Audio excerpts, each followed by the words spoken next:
Welcome to only IAS. स्वागत है आप सभी लोगों का प्रीलिम बूस्टर न्यूज डिस्कशन में। आज है 14 मार्च 2022। तो आइए देख लेते हैं कि ऐसे कौन से इंपॉर्टेंट आर्टिकल्स हैं जो आज हम कवर करने वाले हैं।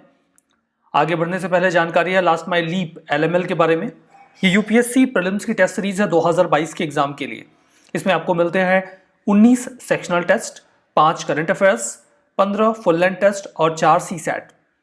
14 मार्च 2022 से यानी कि आज के दिन से आप इस कोर्स को एक्सेस कर सकते हैं। आपको कोर्स अवेल करने के लिए जाना होगा dpp.onlyas.in पे। जानकारी के लिए या तो आप इस नंबर पे कॉल कर सकते हैं या फिर यहाँ पे मेल कर सकते हैं। हमारा जो पहला आर्टिकल है biological and toxin weapon convention के बारे में है। अभी रशिया ने आरोप लगाया कि यूक्रेन में western countries biological and toxin weapons develop कर रहे हैं ताकि रशिया को डिफीट किया जा सके। जबकि वेस्टर्न कंट्रीज का आरोप ये रहा कि रशिया इस प्रकार के आरोप लगा रहा है यूक्रेन के ऊपर ताकि खुद बायोलॉजिकल या केमिकल वेपन्स का इस्तेमाल कर सके और ये बहाना दे सके कि यूक्रेन इसकी तैयारी कर रहा था।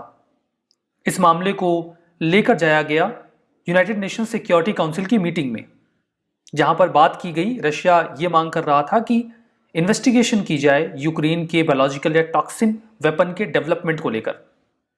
इंडिया ने बायोलॉजिकल और टॉक्सिन वेपन कन्वेंशन में कही गई बात को ही दोहराया और यह कहा कि अगर इस बात पर शंका है कि यूक्रेन में ऐसा कुछ हो सकता है तो एक ट्रांसपेरेंट इम्पार्शियल इन्वेस्टिगेशन हो सकती है। इसे रशिया के सपोर्ट के तौर पे भी देखा गया। बात करते हैं इस कन्वेंशन के बारे में, that is biological weapons convention. इसे conference of committee on disarmament ने निगोशिएट किया था स्विट्जरलैंड के जिनेवा में। इसे सिग्नेचर के लिए ओपन किया गया 1972 में और ये फाइनली इन्फोर्स हुआ 1975 में। पर्पस तो बिल्कुल यही था कि किसी भी प्रकार के बायोलॉजिकल या टॉक्सिन वेपन को प्रोहिबिट किया जाए, उसके डेवलपमेंट, प्रोडक्शन, एक्विजिशन, ट्रांसफर या स्टॉक पाइलिंग को। बायोलॉजिकल वेपन में कोई वायरस, बैक्टीरिया या फंगाई हो सकता है जिसका इस्तेमाल किया जा सकता हो किसी कंट्री को हार्म करने को लेकर। इसे बड़े स्तर पर अगर फैला दिया जाए तो फिर लोग बीमार हो जाएंगे और सामने वाली कंट्री हो सकता है कि लड़ने की स्थिति में बचे ही ना।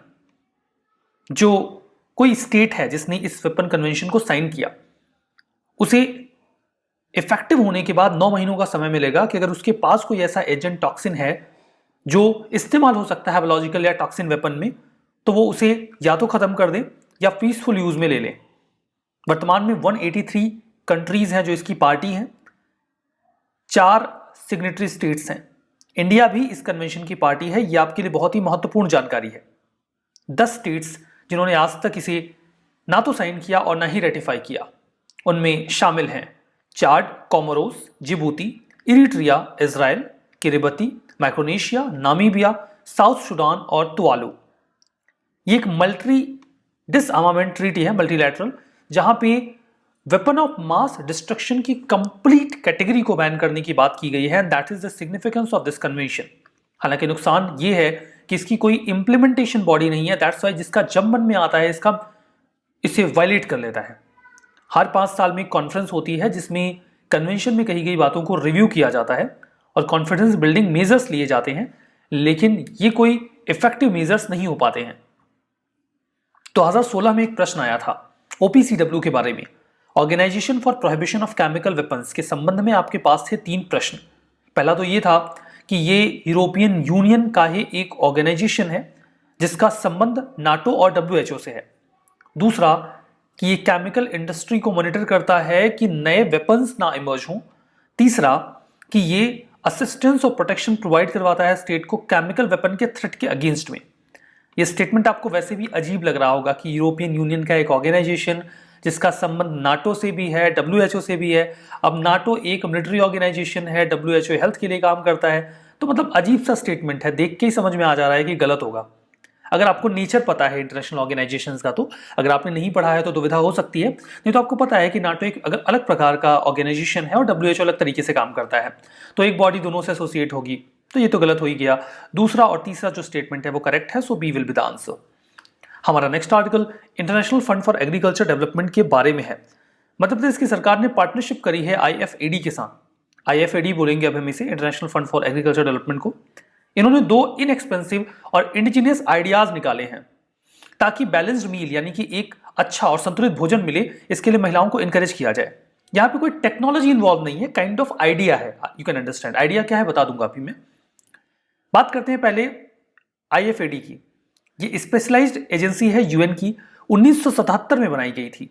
ये ग्रांट और लोन देते हैं बहुत ही कम इंटरेस्ट पे सर्टेन प्रोजेक्ट्स के लिए जो एग्रीकल्चर से रिलेटेड हों। ये रूरल पीपल के साथ मिलकर काम करते हैं ताकि फूड सिक्योरिटी, न्यूट्रिशन को इम्प्रूव किया जा सके और किसानों की इनकम बढ़े। ये लोगों को उनके बिजनेस को एक्सपेंड करने में भी मदद करते हैं।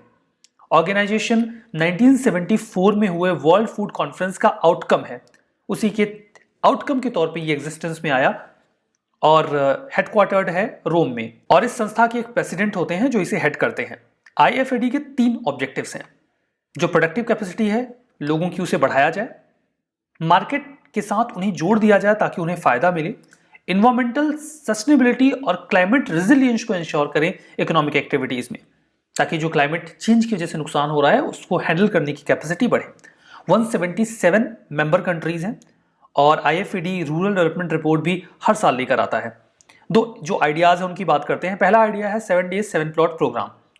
किसानों से या फिर जो महिलाएं हैं उनको सिखाया जाएगा कि उनके पास जो भी जमीन है उनके घर के आसपास, उसे वो 7 प्लॉट्स में डिवाइड कर दें, यानी कि 7 छोटे छोटे हिस्सों में डिवाइड कर दें और 7 हिस्सों में वो अलग अलग सब्जियां लगा दें।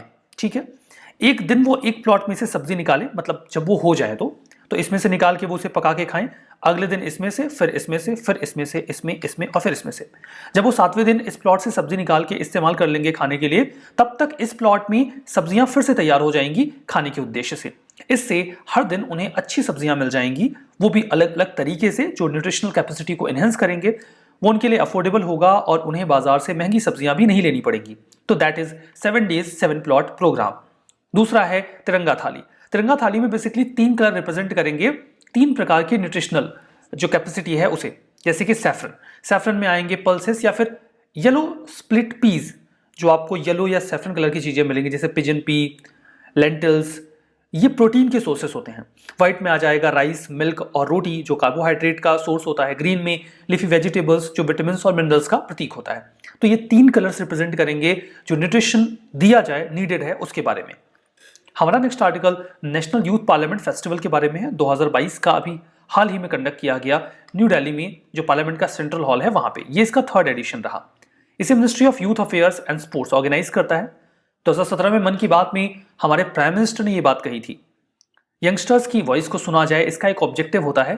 18 से 25 वर्ष के लोगों को टारगेट किया जाता है। रीजन ये है क्योंकि इससे अधिक उम्र के लोग वोट तो कर सकते हैं लेकिन इलेक्शन कंटेस्ट नहीं कर सकते, क्योंकि अगर आपको इलेक्शंस कंटेस्ट करने हैं, 3rd ईयर में करने हैं तो कर सकते हैं, नहीं तो अगर आप MLA या फिर MP के लिए इलेक्शन लड़ना चाहते हैं तो 25 वर्ष कम से कम उम्र होनी चाहिए। मतलब पोलिटिकल पार्टिसिपेशन तो हो जाता है लेकिन पार्शियल रहता है। तो उन्हें इंकरेज किया जाए कि वो और एक्टिवली पार्टिसिपेट करें पोलिटिकल एक्टिविटीज में। फीचर्स ये रहते हैं कि जो भी एजुकेशनल इंस्टीट्यूशंस रिकॉग्नाइज्ड हैं वो इस प्रोग्राम में हिस्सा ले सकते हैं। एक होती है किशोर सभा, इसमें क्लास 9 से 12th के बच्चे पार्टिसिपेट करते हैं। दूसरी होती है तरुण सभा, इसमें ग्रेजुएट और पोस्ट ग्रेजुएट बच्चे जो हैं, पोस्ट ग्रेजुएशन में पढ़ने वाले बच्चे पार्टिसिपेट करते हैं। वेब पोर्टल के माध्यम से रजिस्ट्रेशन किया जा सकता है। प्रोग्राम, ये जो पार्लियामेंट है ये अच्छे से काम करे इसमें, इसीलिए कई बार इसमें कुछ डिग्निटरीज भी बुलाए जाते हैं, जैसे कि MP, ex-MP, ex-MLA, MLC, ex-MLC या फिर person of eminence, chief guest के रूप में बुला लिए जाते हैं कि आप आइए और देखिए ये यूथ पार्लियामेंट बढ़िया काम कर रही है या नहीं। ये जो फर्स्ट एडिशन था इसका, उसे 2019 में ऑर्गेनाइज किया गया था। थीम थी be the voice of new India and find solution and contribute to policy. Second edition 2020 में था युवा उत्साह नए भारत का, ये थीम थी 2020 की।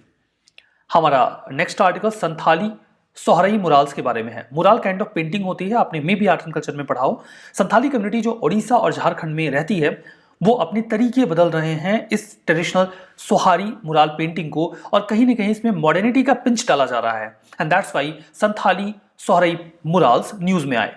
ये एक इंडिजिनियस आर्ट फॉर्म है जो आपको झारखंड के हजारीबाग डिस्ट्रिक्ट में ट्राइबल वुमेन के द्वारा बनाया जाता हुआ दिख जाएगा। जो पेंटिंग होती है उसे मड वॉल पे बनाया जाता है, मतलब मिट्टी की दीवारों पे बनाया जाता है। महिलाएं अपने घरों को साफ करती हैं और फिर दीवारों को डेकोरेट करती हैं सोहराई आर्ट की मुराल पेंटिंग से। ये आर्ट फॉर्म 10,000 साल से 10,000 BC से 4,000 BC के बीच में काफी प्रचलन में रहा। तब इसे जो उस समय के आदिवासी समाज के लोग हुआ करते थे वो कहीं ना कहीं केव्स में बनाया करते थे। फिर धीमे धीमे ये घरों में, मड वॉल्स में शिफ्ट हो गया जब मिट्टी के मकान बनने शुरू हुए। सोराई आर्ट फॉर्म जो है वो मोनोक्रोमेटिक होता है, यानी कि काफी कलरफुल ये आर्ट होती है। जो मिट्टी की दीवार होती है उस पर व्हाइट मड लगाया जाता है, सफेद मिट्टी लगाई जाती है जो गीली ही होती है, तभी फिंगर टिप से उस पर डिजाइन बनाई जाती हैं। बनाने वाले लोग बहुत ही एक्सपर्ट होते हैं, वो फ्लावर्स, फ्रूट्स और भी कई सारे नेचर इंस्पायर्ड डिजाइन बना देते हैं और बाद में उन्हें कलर फिल किया जाता है। पहले काऊ डंग का इस्तेमाल करते थे दीवार को कवर करने के लिए, अब उसी का इस्तेमाल कलर के तौर पे भी कर लेते हैं। आर्टिस्ट अपनी मेमोरी से जो पिक्चर्स हैं वो ड्रॉ करता है, ऐसा कोई उनके पास मैप नहीं होता जिसको देख के वो पिक्चर्स बनाते हो, फिर जो नेचर को लेकर उनका एक्सपीरियंस होता है उसे ही वो ड्रॉ कर देते हैं। सोराई खोआर पेंटिंग को जीआई टैग मिल गया था 2020 में। सोराई एक 5 दिनों का फेस्टिवल भी है जिसे संथाल, मुंडा, प्रजापति, खुरमी और उरंग ट्राइब्स के लोग जो झारखंड, छत्तीसगढ़, उड़ीसा और वेस्ट बंगाल में रहते हैं वो सेलिब्रेट करते हैं। यह हार्वेस्ट फेस्टिवल है विंटर हार्वेस्ट सीजन में।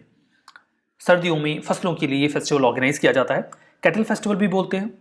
और अमावस्या जो कार्तिक महीने की होती है अक्टूबर नवंबर में, उसी दौरान इसे सेलिब्रेट करते हैं। हमारा next article most favoured nation के बारे में है। यूक्रेन और रशिया के बीच वॉर जारी है। United states, European union, Britain, Canada और जापान प्लान बना रहे हैं कि वो एक साथ रशिया का जो मोस्ट फेवर्ड नेशन का दर्जा है उसे खत्म कर देंगे, क्योंकि उन्होंने यूक्रेन के अगेंस्ट एग्रेशन दिखाया।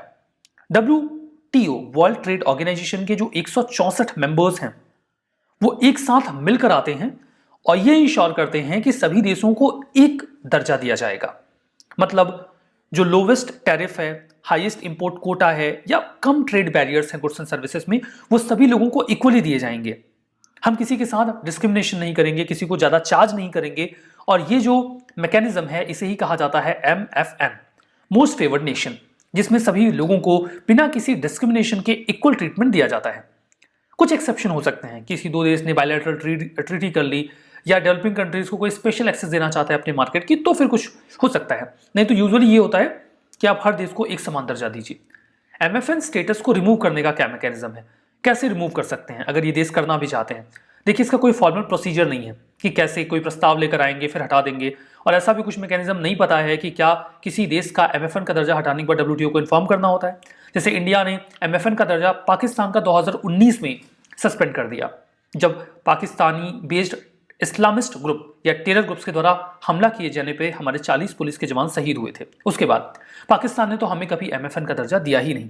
MFN स्टेटस का मतलब अगर हटा लिया जाता है तो क्या होता है?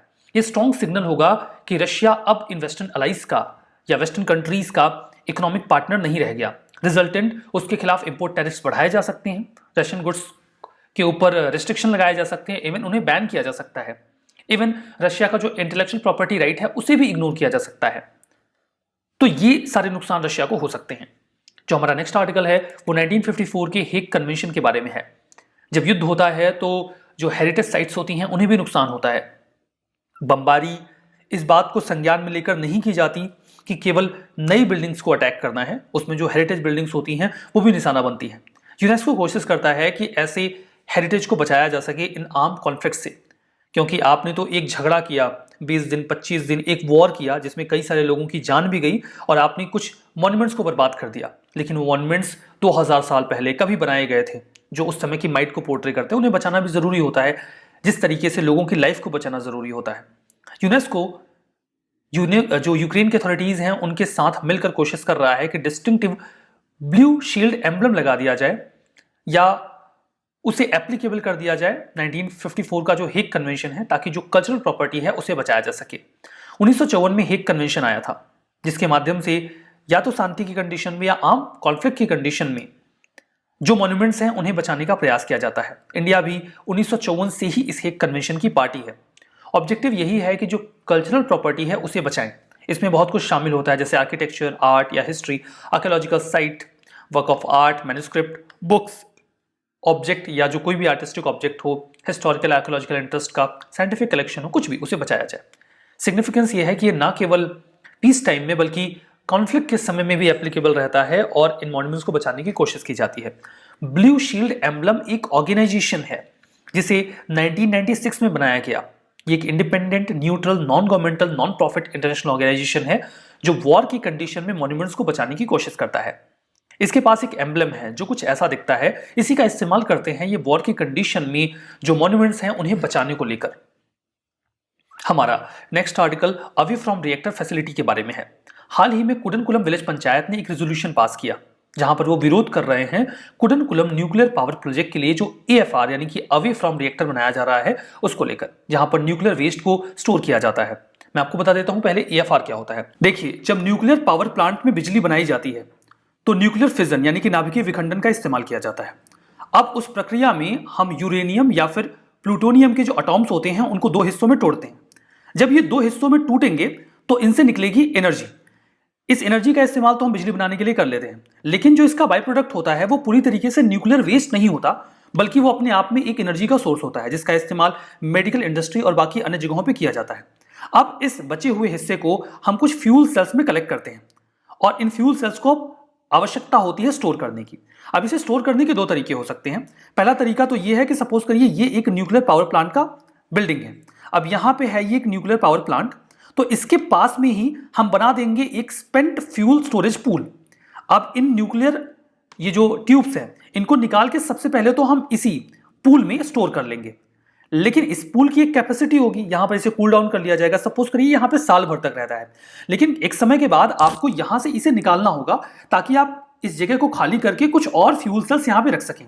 तो अब दूसरा एक जगह ये हो सकता है कि सपोज करिए ये तो मेन बिल्डिंग हो गई, ये है उस पूरे पावर प्लांट का प्रेमाइस, ठीक है, ये इस पूरे पावर प्लांट का प्रेमाइस है। अब इस बिल्डिंग के बाहर लेकिन न्यूक्लियर पावर प्लांट के प्रेमाइस के भीतर ही एक दूसरी फैसिलिटी बनाई जाती है। उस फैसिलिटी को कहा जाता है away from reactor facility, short में AFR। अब जब यहां से इसे निकाला जाएगा तो AFR में रखा जाएगा। इन स्टोरेज फैसिलिटीज का सिक्योर होना बहुत जरूरी होता है। ऑब्वियसली बहुत ही सिक्योरिटी के साथ इनको बनाया जाता है। कई प्रकार की नेचुरल डिजास्टर्स को बेयर करने की कैपेबिलिटी रखते हैं। तो अभी जो कुडनकुलम में ये AFR बनाया जा रहा है जो कि कुडनकुलम न्यूक्लियर पावर प्लांट के प्रेमाइस के भीतर ही होगा, उसके बनने को लेकर वहां की जो पंचायत है वो विरोध कर रही है। तो अभी आपने ये भी समझ लिया कि मामला क्या है और ये AFR क्या होता है वो भी आपने अच्छी तरीके से समझ लिया है। वही बात यहाँ पे बताई गई है कि कुछ सालों तक रखने के बाद फिर उसे बाहर निकाल के जो अवे फ्रॉम रिएक्टर होता है उसमें रखा जाता है। चलिए रिवीजन कर लेते हैं। Biological and toxin weapon convention, India इसकी पार्टी नहीं है। ये स्टेटमेंट देखिए गलत है, इंडिया इसकी पार्टी है। International fund for agriculture development, ये स्पेशलाइज्ड UN एजेंसी है, 1977 में बनी। ये बात तो बिल्कुल सही है।